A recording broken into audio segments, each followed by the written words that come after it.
We got the blue on for the blue lips. Hello and welcome back to my newest video.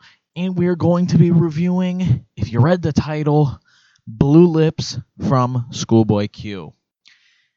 And ScHoolboy Q is back, baby, after 5 years of kind of taking a hiatus, not really doing much features, not a whole lot of singles.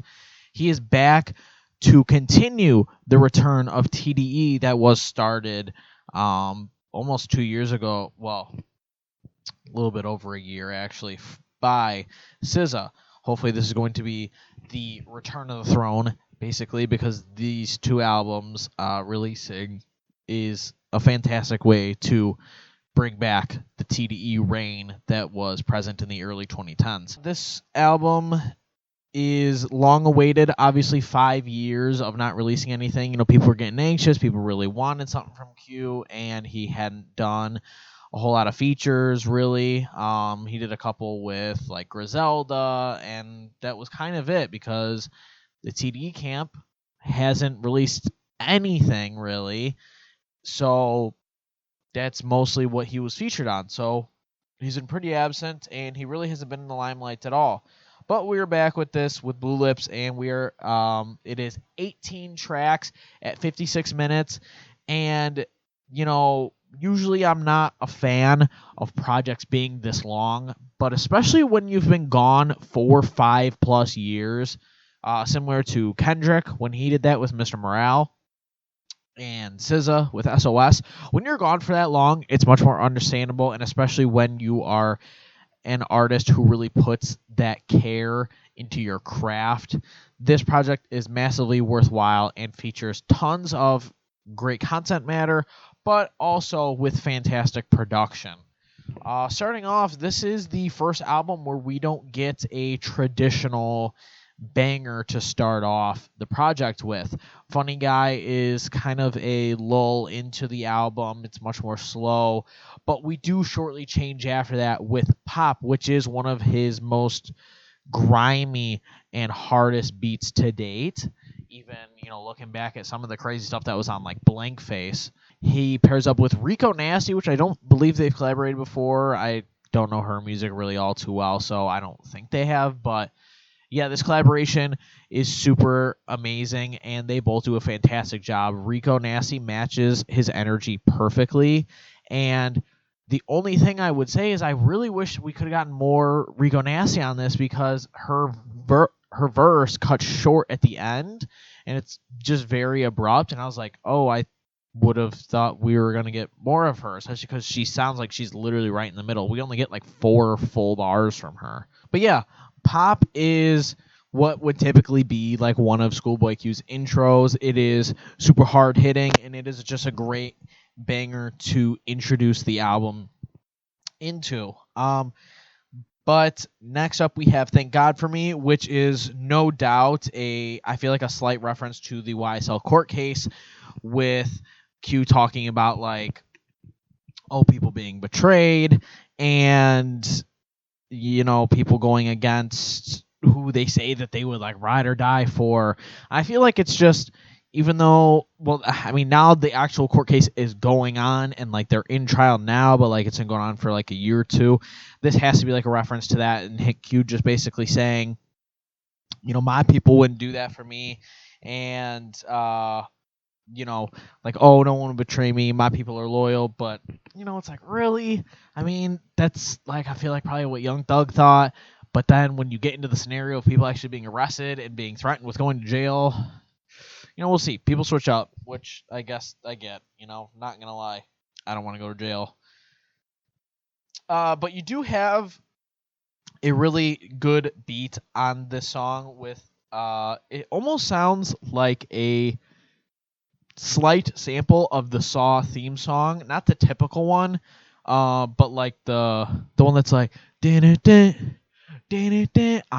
don't think I can play it, so I'm not going to, so that's like my best interpretation to it. If you watch the movies, you know what I'm talking about. Like, listen to the song and then listen to that, or vice versa. You'll hear it for sure. But Yeah, it feels very much reminiscent to that, and it adds that really dark tone, of course, that Schoolboy Q was known for.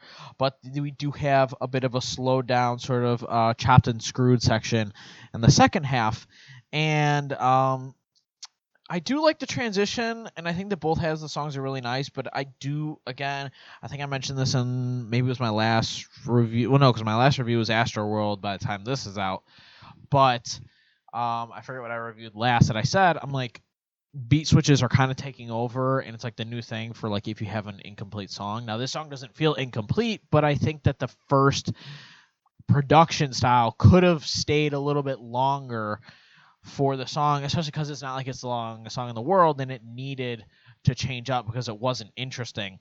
It could have been there a little bit longer. We do dive into a bit more of an introspective view with Q paying homage to his longtime friend Mac Miller, who, as many people know, died in 2018 due to an overdose, and he does that on Blueslides. And it is a very harrowing track, and it is very depressing. And Q even goes on to say how, he's, lost his friend to drugs, and like he can't go back and do the same thing. And it's definitely a good change that you don't hear too much from rappers nowadays. You hear like taking drugs to cope with the pain. But so, yeah, and he also says about how there was this period in, I feel it was like the late 2010s, of rappers promoting mental health and talking about like, it's good to help yourself and to get help that you need. But now it's all about the killing again, and that is within, I feel like, in reference to drill is a massive genre right now, and trap is kind of on the up and up again. Not that it like ever really died, but that's kind of over, and maybe that's him kind of blaming that sort of change to things like, maybe like Mac Miller's death or other deaths that we've seen, such as like Juice WRLD or Lil Peep and people like that. But yeah, the instrumental to this is very reminiscent to me of Kitchen Lights from West Side Gun on And Then You Pray For Me, where you have this really orchestral style production. Now, he does have some drums layered in here, but they are very light, and I think it's really well done. And it's just that the sample and the production matches super well with his vocal style. It's not something that you see Q doing too often, going so light like this. Lead single Yeern 101 is a massive contrast to this song, to the last song though, where you have him getting super energetic again, and you have this really driving distorted bass that goes through with these claps to pair with it later on. And it's a super entrancing beat that's really fun. And Q is talking about, things like how he's been making money off golf and how just basically what he's been doing in the time that he's been absent. And I think that it's easily one of his smoothest deliveries on the project. And yeah, it's just a really fun song. It made for a good lead single. Got me personally really excited for it. Nothing overly too different that we haven't heard from Q before, but still a fantastic song nonetheless. Slowing down a little bit more, we get Lovebirds, and while the verses do keep a bit more of a sinister tone, it is the chorus from Lance Skywalker that is very slowed down, and it is a love-centric performance from him, as well as the third verse, which is also from him. And I like the different tonality. This is the one time I'm like super okay with the beat switch. It's like the back and forth. It's supposed to like highlight that contrast, and I think that Devin Malik and Lance Skywalker do a really good job pairing with ScHoolboy Q. My only problem is, and I don't really see people talking about this, again, I tried really hard not to look at other people's opinions before putting out my own, but I feel like Devin Malik, I have not listened to his solo stuff, so I am not well versed. Maybe I'm in the wrong for this, but I feel like at least with his performances on this project, he sounds like he's really trying to almost do a ScHoolboy Q impression. He's doing the same kind of vocal deliveries and the vocal styles that Q does, and it's like, yeah, it fits because it's a ScHoolboy Q album. It just kind of almost feels like, well, why did you get someone else for this verse when Q could have just done it himself? It's not like the first time it's ever happened in rap or music in general, but it's just something I kind of notice, and I feel like, maybe not a wasted feature, because it's still a good feature and he does really well on it, but just something I kind of noticed. Movies gives us a very different style of a Schoolboy Q song where he lets the rapper, I don't know if it's as chic or as shike, AZ shike, whatever, where he lets him take up the verse of the whole track, and Schoolboy Q just takes the intro and outro. I would assume that this guy is a maybe up and coming rapper. I've never heard of him personally, but this is him kind of letting him get the shine. And while he does do a really good job, it is just kind of an okay interlude that doesn't really add all too much to the project, with him taking definitely a much more traditional West Coast bombastic beat and just kind of rapping over that. We do take a dive into appreciation on the next song, Cooties, where Q is looking over his life and essentially saying he can't believe where he's actually gotten and the great things that he has, really taking in the appreciation of everything that is in his possession and all of his, like, even if it's like materialistic, he's like, I can't believe what I have and what I've gotten. And even highlighting, like his daughter, saying, how she's doing what she is. And he does say, I forgot on which track, but like deciding to take her out of the limelight, because he used to like show her a lot on like social media, obviously, and spend a lot of time with her. But yeah, it is one of the more like simple like tracks lyrically, but it's something where you don't need to be super lyrically dense and have all this crazy wordplay to really get across what you're showing. And this is really showing Q's sort of evolution. We haven't really gotten something like this, and I think it creates for a massive highlight on the project as well. But keeping the upbeat light atmosphere, we get Ohio, and this features a couple different beats. Again, this is one where I think you could have taken one of the beats out, and I'm not sure if many people would agree with me, but that is the second production, which is the much more trap-inspired one, where we start off with a super melodic, luxurious style coke rap type beat, and then you get the trap-inspired second beat where Q gets super really energetic, and then you go back into the luxurious coke rap beat for the third beat, and it's not the same as the first, but it's like those two could have been paired, and it would have been really well done, but it's interrupted in the middle, and it's not the worst thing, but it definitely, I feel like, would have benefited from just the first and the third beat. Just my opinion. I do really like the track as it is, but I don't know. It was kind of a weird switch. It was very stark, very different, and I feel like not in the best way. I will say, though, Freddie Gibbs is back for another really amazing feature. He, so far, is 2 for 2 on his 2024 features. With his last one being on Vultures. This makes me super excited for, hopefully, I don't care if it's a collab project with, whether it's Madlib or with The Alchemist again. I just really want a Freddie Gibbs project where he is at the helm and he is just rapping his ass off like he has been for these two features, because it's amazing and it really is making me crave for more. Not that it's been too long since his last project, but yeah, that does create for a massive highlight on the project. Next up, we do have a fellow TDE member, Ab Soul, who joins the ranks with Q on track 10, Foux. The song is a myriad of callbacks to older songs between the two rappers. And while they are paying homage to older songs, I do love that they create this new dynamic atmosphere between them. And the production is really great here, with the song starting out with this the 1971 vocal sample from the Watts Prophet. I'm not going to say the name of the song. You can look it up yourself.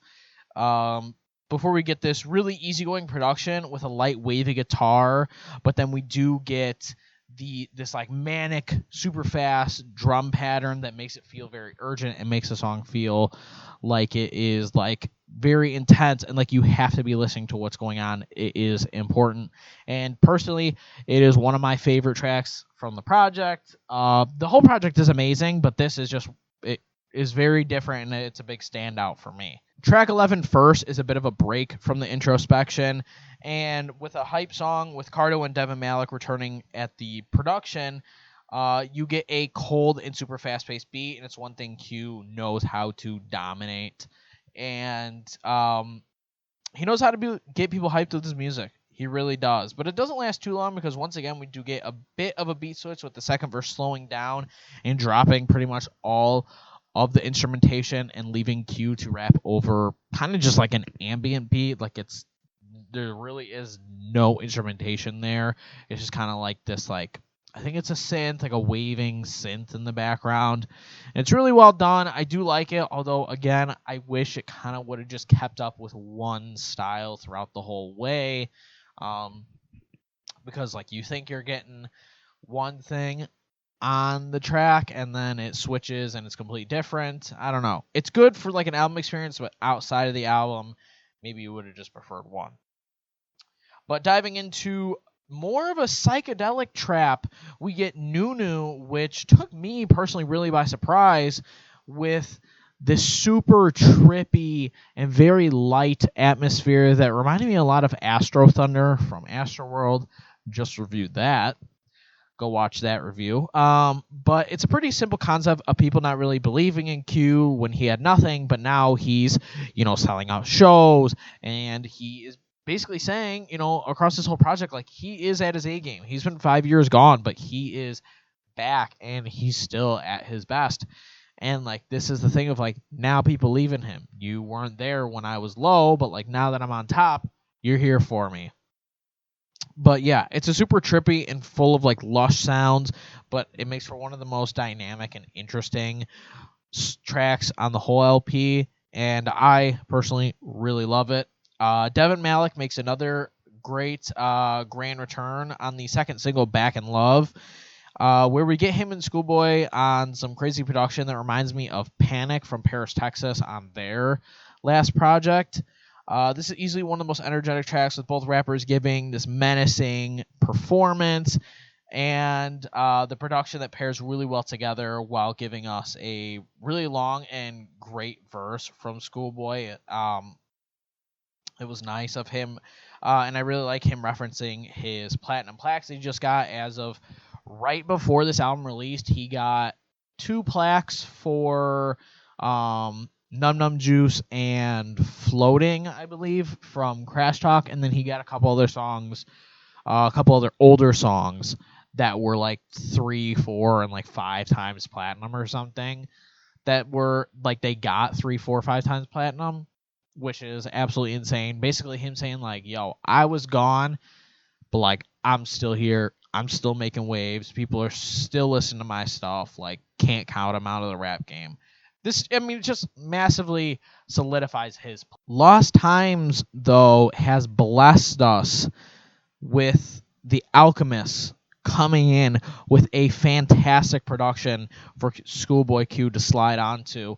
This is like the moment we were all waiting for. We are waiting for an Alchemist beat because ScHoolboy hasn't had too many of those. They've worked together a few times, but he doesn't usually go on to Alchemist style all too often, but he does here, and it is amazing. Lyrically, Q is talking about the two-faced people that are all surrounding him and showing his hate towards them, saying basically, like, you're a bitch, like, you say one thing and then you are going against that, and showing his disdain. Pretty simple lyrically, but just the production is so fantastic. It makes for such an amazing highlight on the track. Can't recommend it enough, especially, if you love The Alchemist, obviously this song is going to be fantastic. The transition from the last song into Germany 86 is fantastic, though. I will say the first time I listened to it, I didn't even notice the transition. But yeah, this song is ScHoolboy talking about where he came from, which is that he was born in Germany in 1986, which many people might not know that. And basically just him highlighting what he had to go through, the struggles that he had to endure, and where he is now. And this song heavily praises and gives homage to his mother and the things that she had to do to get him here, and basically like him praising her. And one of my favorite things in rap music is when rappers give homage to their parents and they praise them, and especially mothers. Like it's a big thing in rap for rappers to pay tribute to their moms, and it usually makes for one of the best tracks on the project that those are on. You know, if you look at Tupac or Kanye, I mean, those are like the two biggest like rap tribute songs to mothers, and it just in my opinion, those are massive highlights on those projects, and that is the same for this. Absolutely love it. But yeah, we do see another return to a bit of a psychedelic trap song with Time Killers, where Q takes a look back onto where he grew up with the violence that occurred. The trippy and very like hazy production is super well done, and it makes it so it almost doesn't seem like like obviously he's not saying him himself like is doing these things, but it sounds like he was directly there to witness the crimes that are going on that he's talking about people getting shot or robbed or shot or robbed, or just robberies happening. And it's super trippy. I absolutely love it. I think that the whole atmosphere adds really well to it, and it makes for the storytelling on this song really well done. It gives you kind of like this really, as I said, hazy picture. It almost feels like you're looking at like a flashback in time. Yeah, really well done. You do get a contrast to that, but in the same sort of storytelling vein with Pig Feet, where you do have the storytelling that is the same, but it's in a much more evil, villainous tone, with Childish Major coming in for this amazing refrain that I love. It reminds me a lot of Soldier Steppin' by Duke Deuce. Not the biggest song in the world, but look that up because it's like a super fun, energetic song. And his refrain reminds me of that. But yeah, it is much more evil, and it's a great way to end off for the second to last track. And I especially love just like the aggressiveness. It's something that I really enjoy when coming to a Q album, is listening to him at his most aggressive.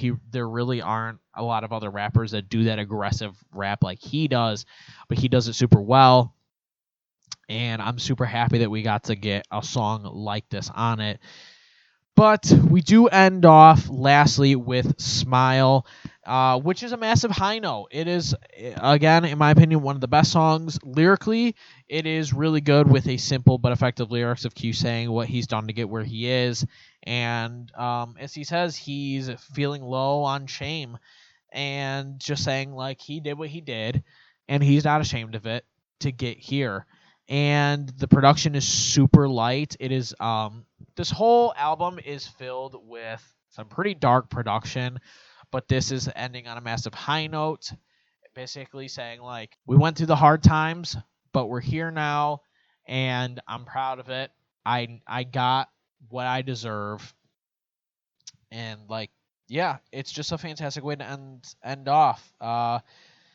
Devin Malik, once again, on the production, though. He's been across this entire thing, pretty much on both the tracks he was featured on and a couple other tracks. So shouts out to him for really delivering such an amazing song and something so super uplifting to end off on.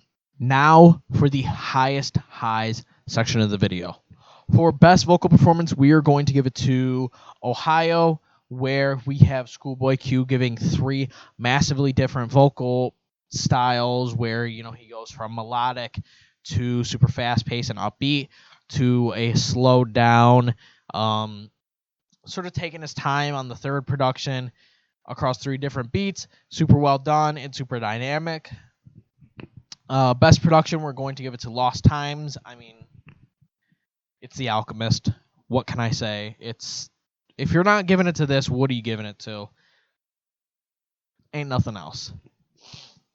Best songwriting is going to go to Germany 86. As I said, the homage to his mother, and just looking back on the hard times and like where he is now, I really like it. Simple but effective. My favorite bar is going to be from Ohio, and it's from the third section of the song, and it is, how much more I gotta prove, how much more I gotta lose. I was a kid staring at the ceiling, now stars on the roof. And this is basically him saying, like, you know, from going to basically as poor as you can be to now owning, this is a reference to like Rolls Royce, and they have stars on the inside of their roofs that you can get. So basically him saying, like, I came from near nothing to now having the most luxurious of vehicles and living this grand lifestyle, and I gave everything to be here. And I just really like the way he delivers it, and it's fantastic. Best guest performance, this might be a hot take, Ab-Soul on Foux. I know a lot of people are going to say Freddie Gibbs, maybe Rico Nasty. I like Ab-Soul the best. Fight me on that. Yeah, I'm going to rate my enjoyment at an 89%, and I could even see that going up from here.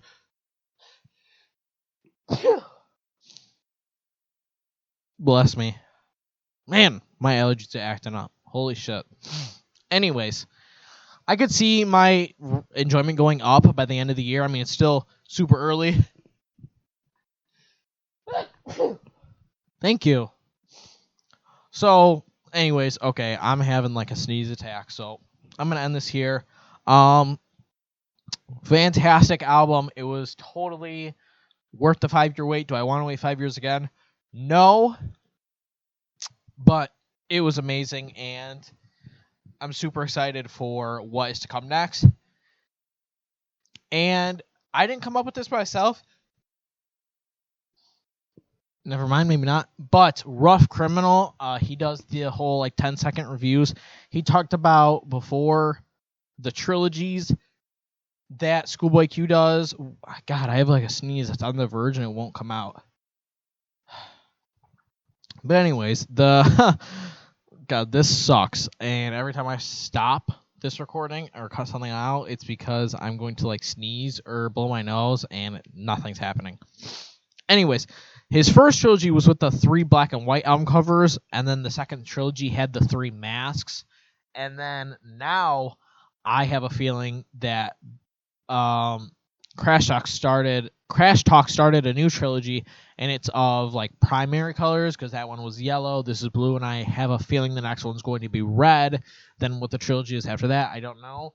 It's just a cool little thing, the way he kind of like collects his albums together, and like a nice little narrative that ties through on the covers. It really doesn't tie through necessarily like lyrically or stylistically, but it's just a cool thing that he does to kind of tie his discography together. But yeah, that is my review for the album. I'm sorry that my allergies are so fucking bad. This has to be one of my worst times reviewing an album, because I'm just my nose is acting up so much. But yeah, thank you much for watching. Thank you so much, because this fucking sucked for me. My links to everything of where you can find me on all different socials are going to be in the description. Please subscribe and hit the like to see more. I will see you in the next video. Thank you for watching. Bye now.